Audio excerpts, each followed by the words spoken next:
السلام علیکم ناظرین، آپ دیکھ رہے ہیں کیپٹل ٹی وی کا فیس بک اور یوٹیوب چینل اور میں ہوں سید مزمل۔ ناظرین، افسوس کی بات یہ ہے کہ پاکستان میں ایشوز کو چھوڑ کر آڈیو اور ویڈیو لیکس پر ڈیبیٹ شروع ہو جاتی ہے، اور ریسنٹلی ہم نے دیکھا کہ بہت سے ایسے سیاستدان جس میں محمد زبیر صاحب جو کہ سابق گورنر ہیں نون لیگ سے، پرویز رشید صاحب کی بات کر لیں، آدم سواتی صاحب کی بات کر لیں، اور دیگر ایسے بہت سے سیاستدان جن کی ویڈیوز آڈیوز لیک ہوتی رہی ہیں۔ ایون شہباز شریف صاحب کی آڈیو لیک ہو گئی جس میں وہ مریم نواز صاحبہ کی ایک ریکویسٹ کے حوالے سے بات کر رہے تھے۔ ساتھ ساتھ یہ کہ عمران خان صاحب جب وزیر اعظم ہاؤس میں موجود تھے تو ان کی میٹنگز کی آڈیو لیک ہوئی پہلے، جو کہ ڈارک ویب پر آن سیل بھی تھی، اور اس میں بات یہ ہو رہی تھی کہ اب جو سائفر ہے اس پہ ہم نے کیسے پلے کرنا ہے، اور جو امریکی سازش کا بیانیہ ہے اس کو ریٹریٹ کرنا ہے۔ اب اس ہفتے ہم نے دیکھا کہ ایک اور یہ افسوسناک پہلو جو ہے پاکستانی پالیٹکس کا یہ دوبارہ اجاگر ہوا۔ عمران خان صاحب کی مبینہ طور پر 2 سے 3 آڈیوز ریلیز ہوئیں جس میں مبینہ طور پر کہا گیا کہ جو خاتون موجود ہیں ان کا نام عائلہ ملک ہے، جنہوں نے اس کو فیک قرار دیا، اور اس میں وہ کچھ بات ایسی کر رہے ہیں جو کہ ظاہری بات ہے پبلسائز نہیں ہو سکتی، اور کافی باتیں اس میں ایسی ہیں جو کہ ڈسکس بھی یہاں پر نہیں کی جا سکتی۔ تو اس میں اب ہم یہی تھا کہ آیا خان صاحب کا اس پر رسپانس کیا ہوتا ہے، کیونکہ بڑی قابل اعتراض باتیں تھیں اگر دیکھا جائے اس بات کو کہ وہ آفس میں تھے اس وقت، اور اپنی جو وزارت عظمیٰ ہے، ڈیبیٹ یہ بھی ہے کہ آیا یہ اس ٹائم کی آڈیوز ہیں اس سے پہلے کی ہیں، کیونکہ اس میں یہ بھی کہا جا رہا تھا کہ انجری کا ذکر ہو رہا تھا عمران خان صاحب کی کہ جب وہ بیمار ہیں یا پھر ریکور کر رہے ہیں، جو کہ ابھی ریسنٹلی ہم نے دیکھا ہوا ہے۔ تو اس ساری ڈیبیٹ کے بعد خان صاحب کا جو انٹرویو ابھی ریسنٹلی انہوں نے ایک نجی ٹی وی کو دیا ہے، اس کے اندر جب بحث کی گئی اس حوالے سے ان سے سوال ہوا تو انہوں نے یہ کہا کہ قوم کی جو اکثریت ہے اس میں نوجوان ہے سوشل میڈیا کے اوپر،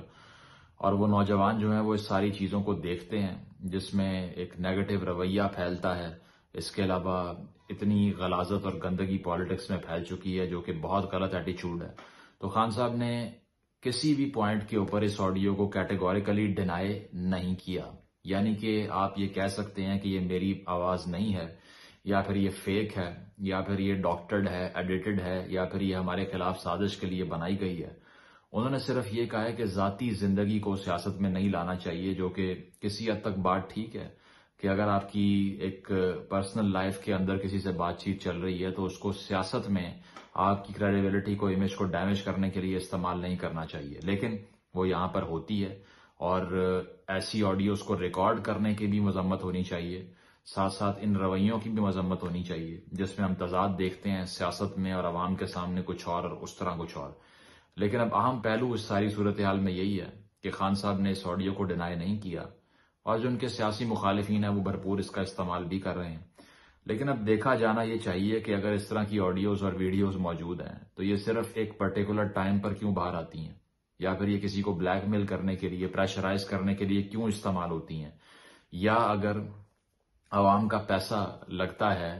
اس طرح کی ٹیکنالوجی کے اوپر کہ وہ دشمن سے ہم نمٹ سکیں یا انٹیلیجنس رپورٹنگ کر سکیں، لیکن وہ لگ کہیں اور جاتا ہے۔ تو ایک طویل تاریخ ہے پاکستان کے اندر آڈیو ویڈیو کی کلچر کی، اور بے نظیر صاحبہ کی اگر آپ کو یاد ہو جو کیمپین تھی الیکشن کی 90 کی دہائی میں،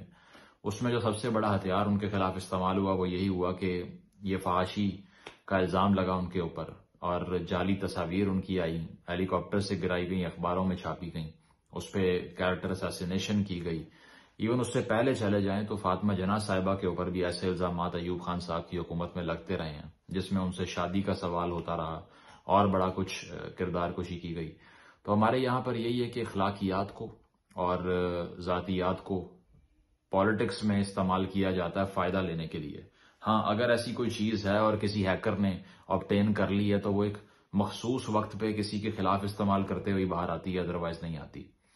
تو اس پہ اب پہلو یہی ہے کہ اس کی انویسٹیگیشن کون کرے گا۔ اگر دیکھا جائے اپوزیشن پارٹیوں کو، عمران خان صاحب کی اپوزیشن پارٹیوں کو، تو وہ اس بات کو انجوائے کر رہے ہیں، اس میں بھی کوئی کورٹ میں نہیں جا رہا، خان صاحب بھی عدالت میں نہیں گئے، عائلہ ملک صاحبہ بھی نہیں گئیں کہ تاکہ تصدیق ہو کہ آیا یہ آڈیوز اصلی ہیں، جعلی ہیں، کیا ماجرا ہے ان کا،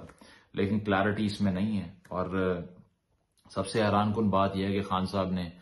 اس آڈیوز کو ڈینائی نہیں کیا اور نہ یہ کہا ہے کہ یہ میری آواز نہیں ہے، نہ یہ کہا ہے کہ یہ ساری ایڈیٹنگ ہے. انہوں نے صرف یہ کہا ہے کہ ذاتیات کو پالیٹکس میں نہیں لانا چاہیے، جو کہ حیران کن چیز بھی ہے. تو دیکھنا یہ چاہیے ہمیں کہ کب تک پالیٹیشینز جو ہیں ان کی پرسنل ریکارڈنگز اور سپائنگ ہوتی رہے گی، اور اگر ہوتی بھی ہے تو اس کو ایک پولیٹیکل مائلیج کے لیے استعمال کیا جائے گا اور عوام کو ڈی ٹریک کرنے کے لیے، ساری ڈیبیٹ کو کہیں اور لے جانے کے لیے اس کا استعمال ہوگا. تو اس طویل تاریخ کو دیکھتے ہوئے یا تو آپ کو ٹی وی کی اسکرین کے اوپر آ کر بہت زیادہ اخلاقیات کے لیکچر نہیں دینے چاہیے، کیونکہ آپ کو پتا ہونا چاہیے کہ میں بھی ایک عام انسان ہی ہوں، تو میں کسی کو جو ہے وہ صحیح غلط اور سچ جھوٹ اور جہاد کی ترغیب دینے نہیں آیا جس طرح سے آپ کہتے پھرتے ہیں. تو اس میں یہی ہونا چاہیے کہ ایک عام انسان کی طرح اعتراف کرنا چاہیے کہ آپ بھی تمام لوگوں کی طرح ہیں جس طرح عوام ہیں. اور دوسری چیز یہ کہ اگر آپ آفس میں رہے ہیں جس طرح کہ عمران خان صاحب تھے یا نواز شریف صاحب تھے یا زرداری صاحب تھے، تو قانون سازی سے اس ناسور کا خاتمہ ہونا چاہیے کہ یہ جو سرویلنس ہوتی ہے، سپائنگ ہوتی ہے، بگنگ ہوتی ہے، آڈیو ویڈیو ریکارڈنگ ہوتی ہے، اس کے خلاف قانون سازی کے ذریعے نمٹنا چاہیے تاکہ پرائیویسی جو ہے اس کی حفاظت ہو سکے. بہت شکریہ.